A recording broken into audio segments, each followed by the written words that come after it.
Welcome, welcome. We have well over 100 people on Insta, so I'm going to stop just welcoming and I'm going to start today's gathering room, the first one in several weeks because I've been traveling so much.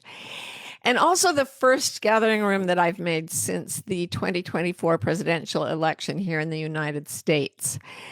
That has had quite an impact on me, as it has, I think, on many Americans, and even those of you from around the world. I know the eyes of the world are very often on America because it's been such a big, dominating, super wealthy country that has supposedly stood for the ideals that a lot of people around the world would like to champion. And even though it hasn't been perfect, I always feel like we get more than our due share of attention from those of you who aren't in the US. Now, I also know that a lot of you out there are maybe rejoicing at the outcome of that election, and I am not one of you. This is not a political podcast, but I do respond to current events, and I live in a house with someone who has a master's in political science, someone who has a PhD in social work, and I myself have a PhD in sociology. So the talk around our house is often about society and social change. And I really hope I'm wrong.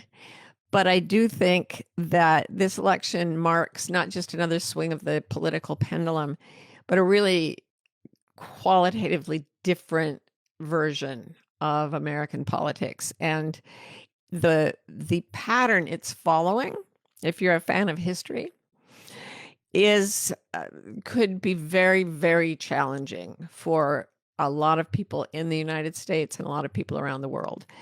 The worst case scenario is truly nightmarish. The best case scenario, I hope to heck I'm wrong and that everything just turns out swimmingly right from the get-go and on to eternity.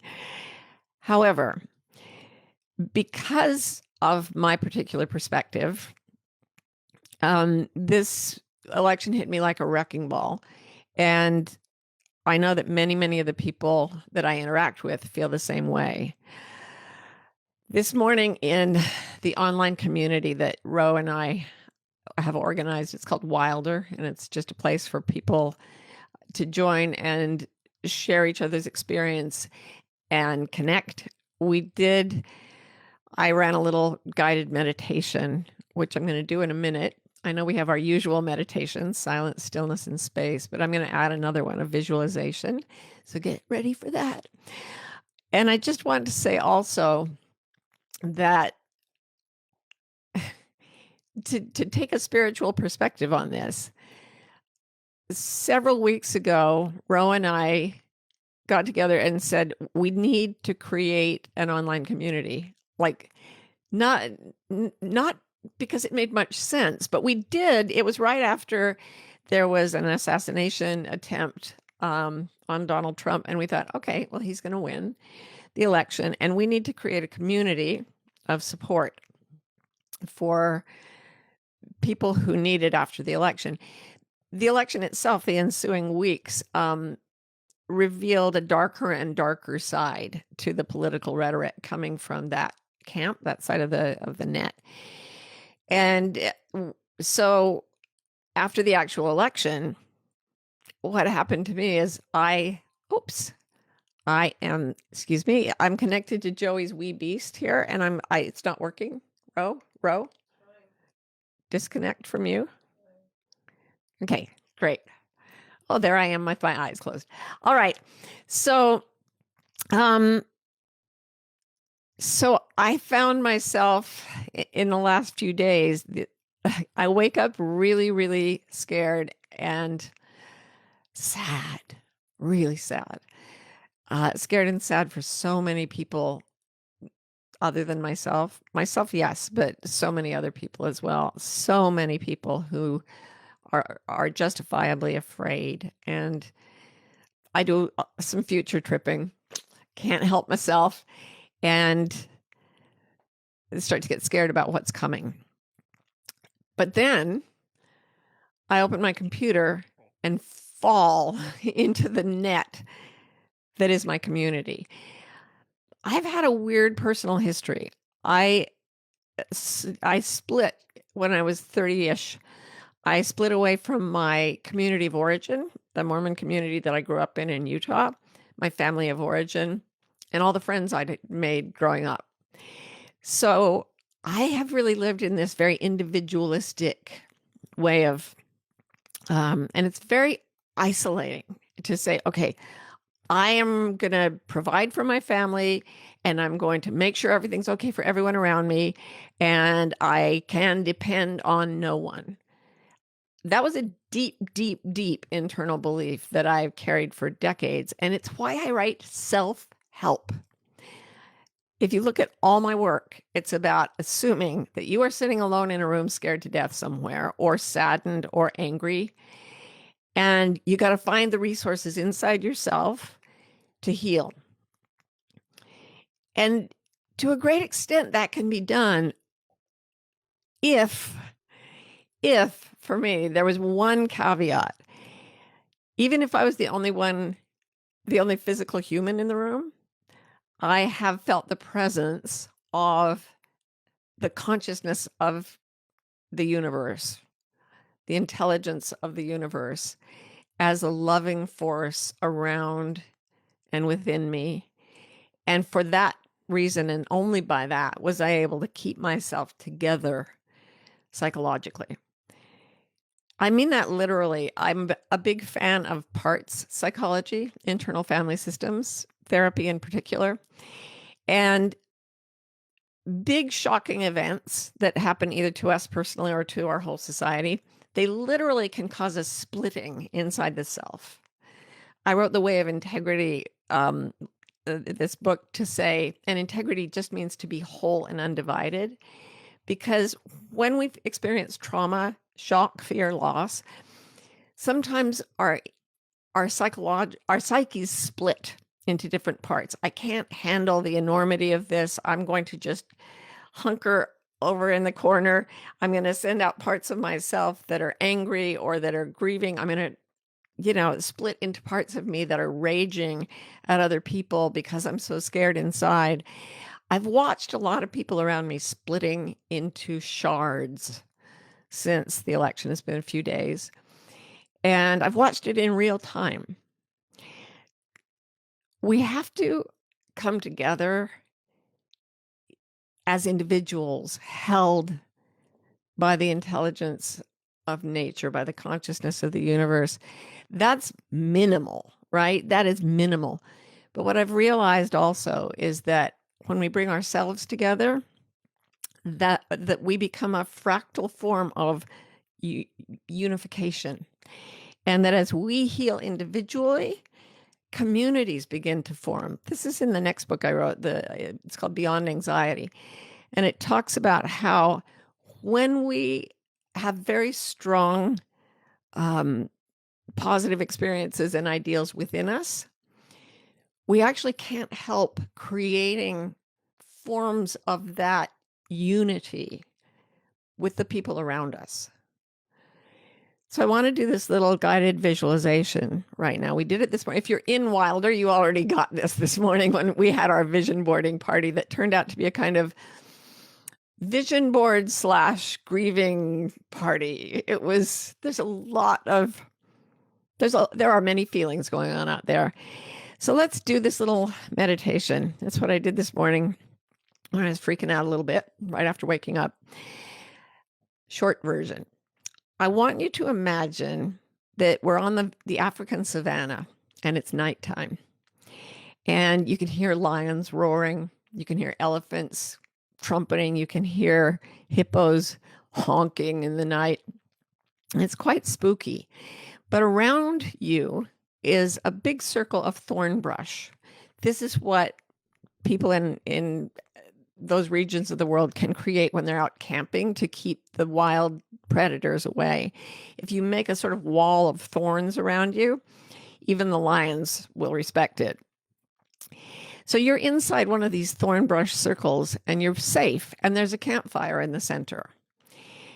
And I want you to find the part of you that is most centered and grounded. And I want you to go sit in your mind's eye at the campfire. So you can close your eyes and imagine this. Sit at the campfire and access your deepest capacity for love, for hope, for joy. And let your fears go for now, because your role at the campfire is to be a leader. And you have to take on the mantle of the leader and be willing to put your own pain aside, because your job is to heal the assembly. And the assembly is made up of the parts of you that are in pain. So whatever your greatest pain is, if you are feeling any kind of sorrow, for example, let's say it's sorrow, sadness, despair, hopelessness, all of those feelings. Picture sadness as a whole person that comes inside the circle of thorns. And instead of trying to get away from it, look at it and say, you are welcome here. Come sit by the fire with me. And let your sadness, your hopelessness, your despair come and sit and say, warm yourself. I'm here. We're together.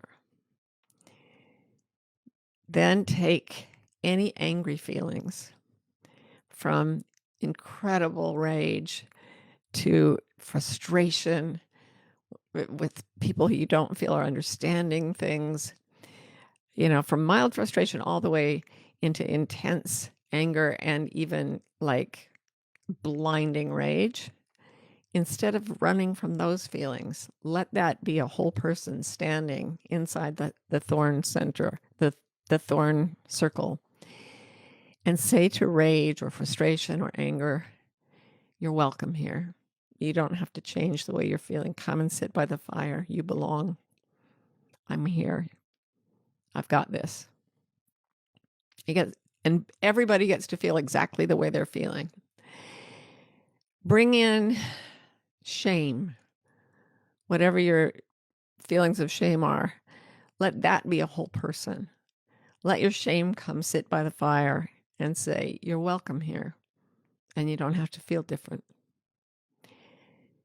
I'm trying to remember all the things in Wilder said this morning. Bring regret. Bring shock. Let shock be a whole person. Let that person sit by the fire and be numbed and be unbelieving and belong in the circle of the fire.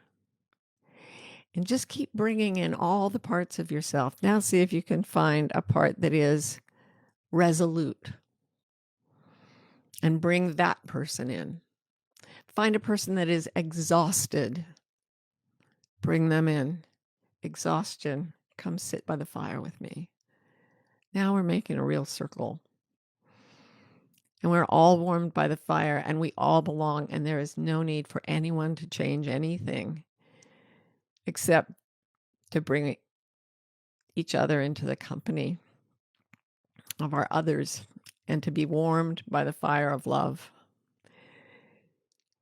And just keep bringing in everybody. Anytime you notice a part of yourself feeling anything, bring them by the fire, sit down with them.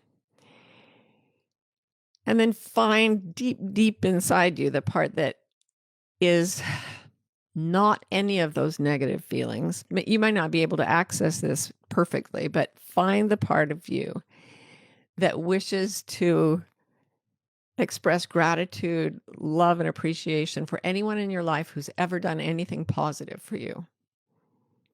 Find gratitude, find compassion, find abundance, and say to the people that are all you around that fire, we're going to be fine. We are going to be absolutely fine. And now imagine that the thorns disappear.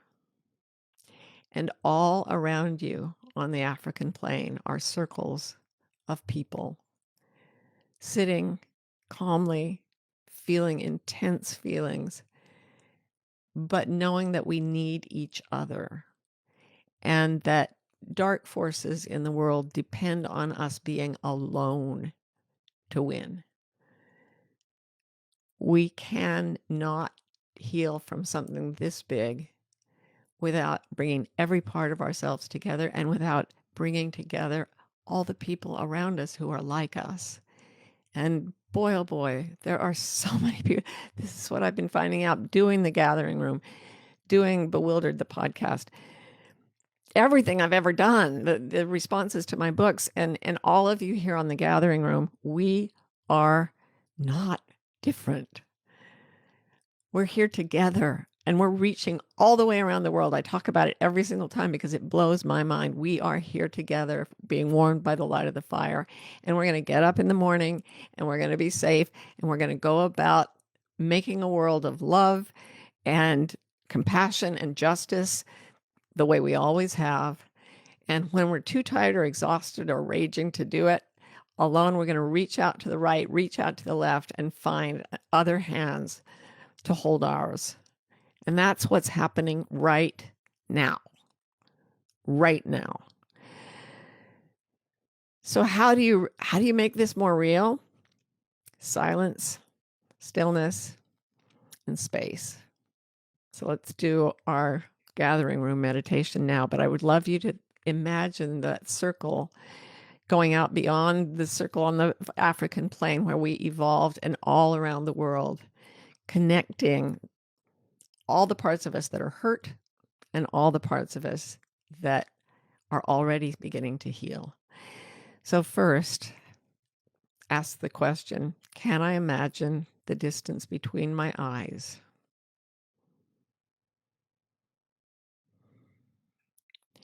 Can I imagine the distance between the front of my forehead and the back of my skull?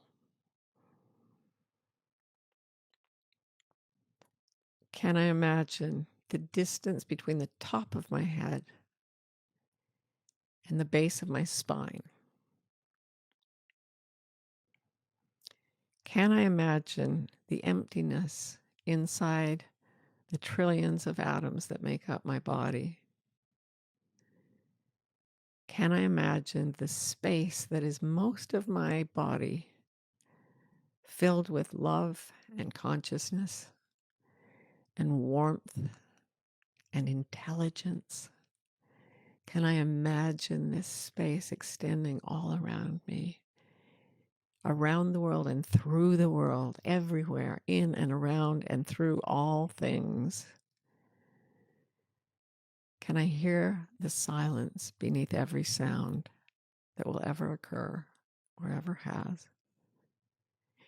Can I perceive, can I imagine the stillness under everything that moves?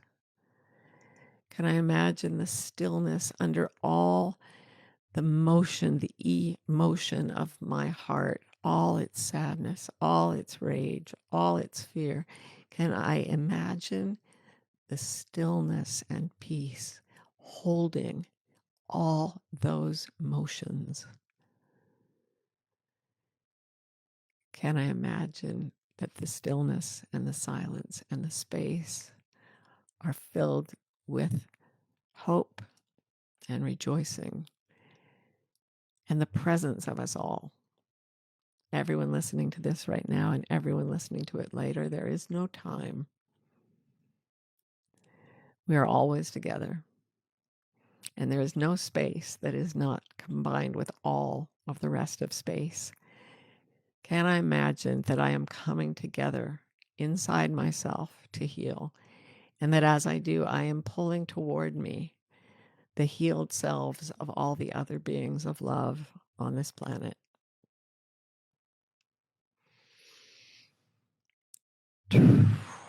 So I believe that we start with our insides and then we fractal it.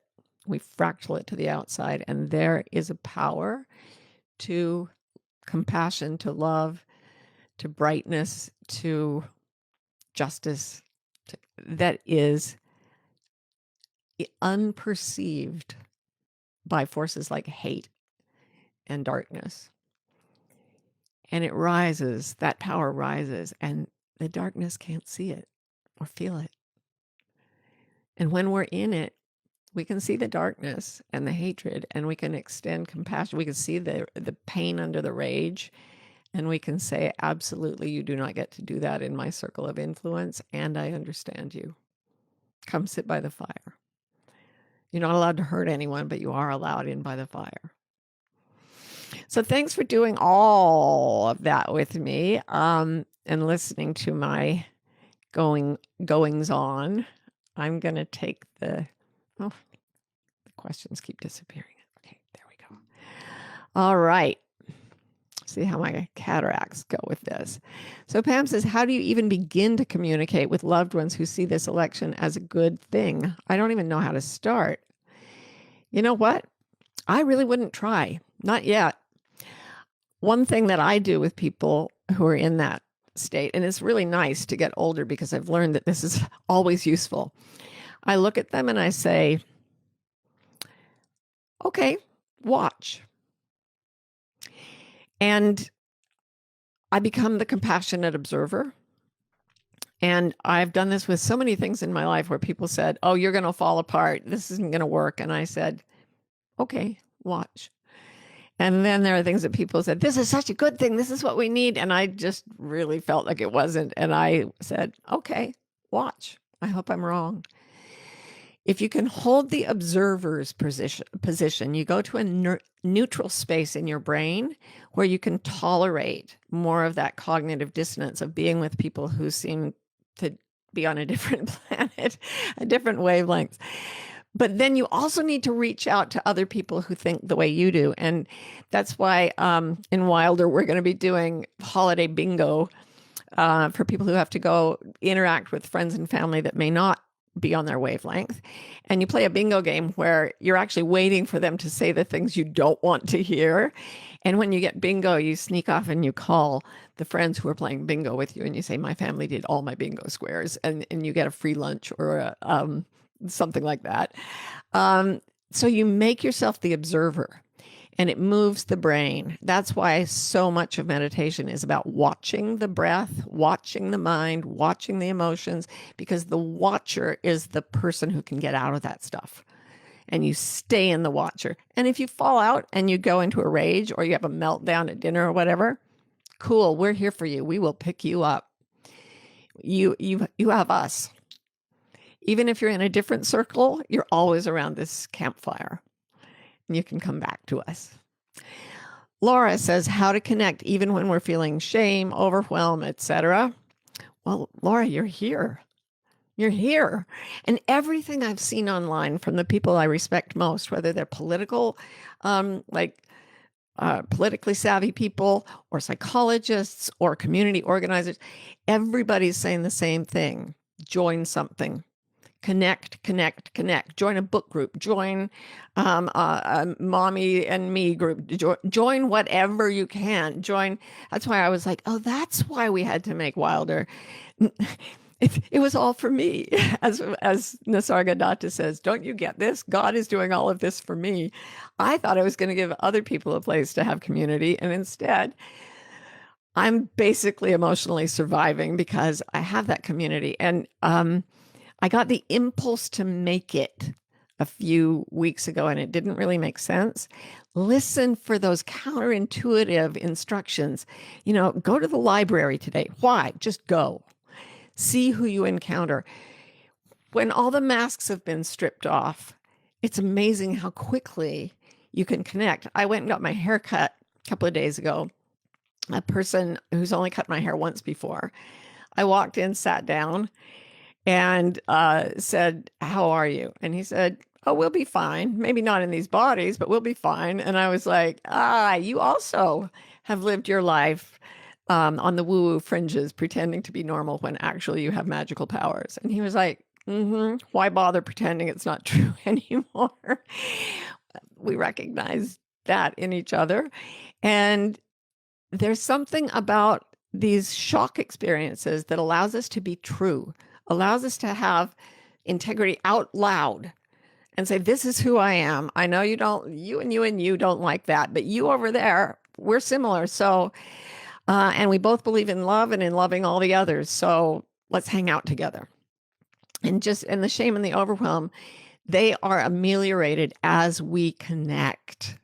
I hope, Laura, that you're feeling that even now. All right. right. Michelle in Magenta said, because of COVID and life happenings, I am very alone. I feel the same political divide where I live. I know community is super important, but I'm more scared of others than ever. What to do? Find online a group you know feels safe. I've seen a few of them. I belong to a few of them, and Ro and I created one of them. You're always welcome there. You're always like, go online looking, Google. I need communities who can help support me. I feel very alone and isolated, and I'm frightened by appalled by the outcome of this election. What should I join? What can I join? Ask AI. It knows things. Ask it to tell you what you can join. But do come together. The coming together of the shards of self is so important now, and the coming together of the shards of all of us has an inciting incident now more than it's had in my lifetime, and I think more than perhaps since a long time ago. Yeah, this could be what creates the calm beyond the storm.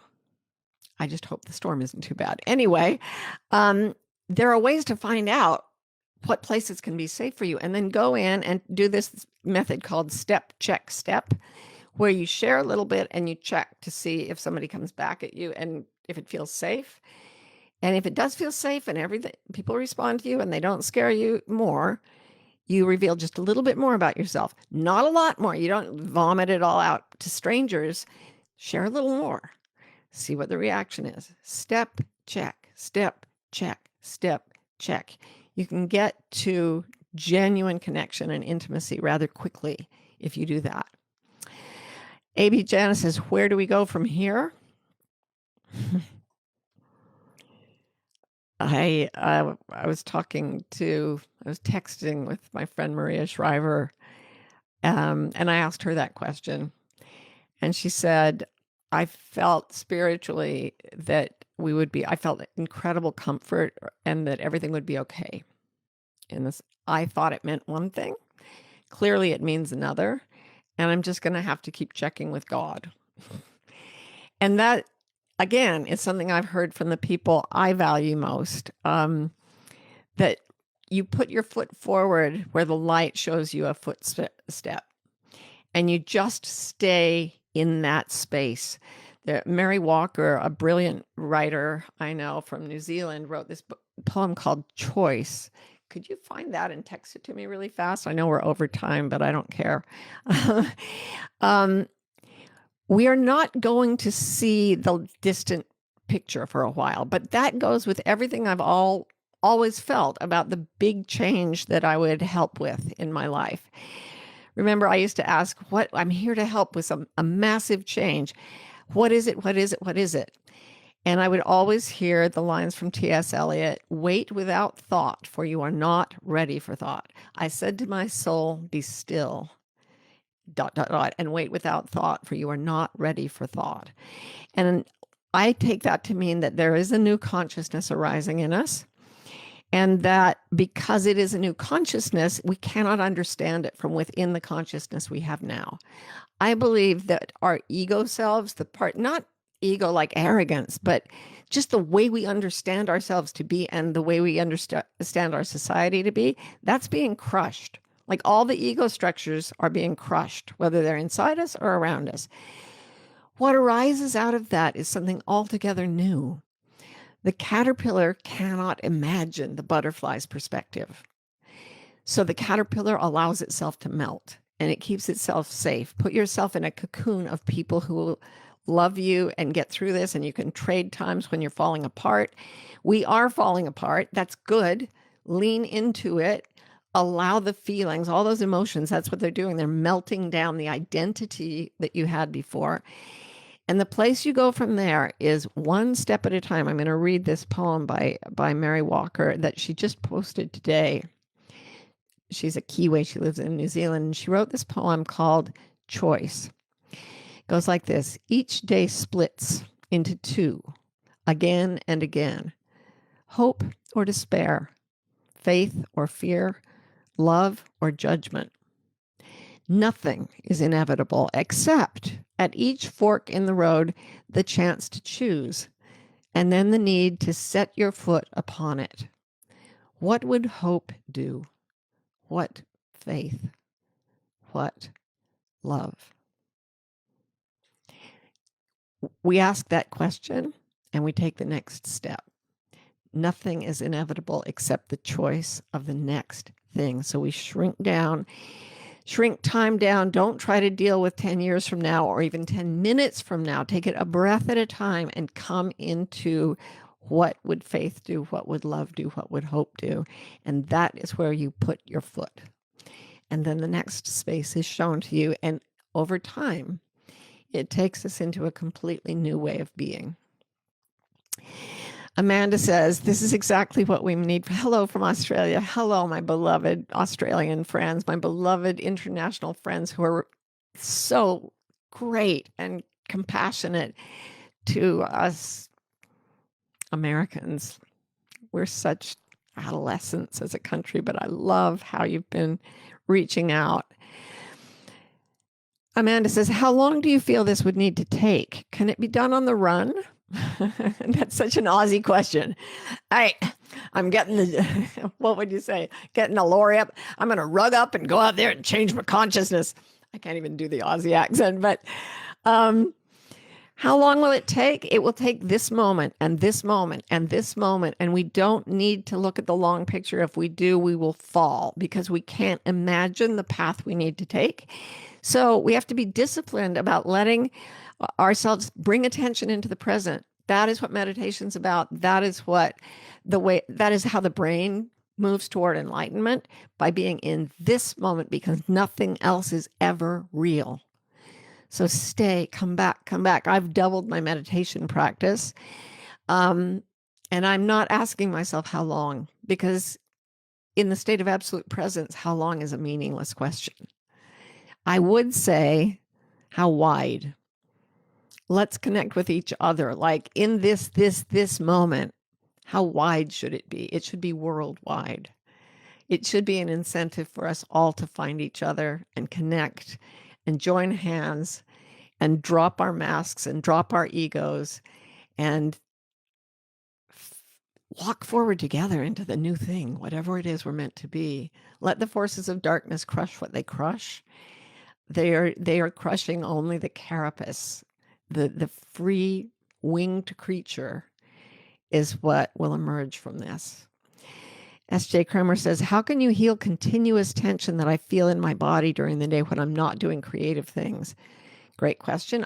One of the things I do is I listen to authors, and not just like self-help authors or authors about spirituality, but funny, silly stories, as long as they're really well written, music, whatever it is. And I have a practice of lying down at night and systematically seeing if I can relax every muscle in my body, and then going through again and seeing if I can relax more, and going through again. And it's just waves of attention going through my body, relaxing more and more and more. Yoga practice is great for this. Any kind of shaking is good. Movement is good. Being in water and then getting out of the water is good. So yes, find a way to love your body through this and to let it do what it wants to do. Its instincts might say fight or flight, do it. Punch a pillow, run in circles, start taking very long walks, which is what I do. Work out, and then rest, heal. The repetition of effort and rest will heal your body, and that will bring that together. And that's a huge part of healing you. Okay, last of all, Buddhified says, how do you stay true to course in my life when good people think I am the one brainwashed? They may be right. That's part of don't know mind. You go, oh, wow, that may be true. Watch. Watch. It might take a while. It might take years before that specific person you want to understand you actually goes, oh, I get it. In the meantime, join the other people who are watching. Here we are. loving each other, joining hands, feeling each other through space and stillness and silence, and sitting at the campfire together, healing. I love you. I'll see you soon. Bye for now.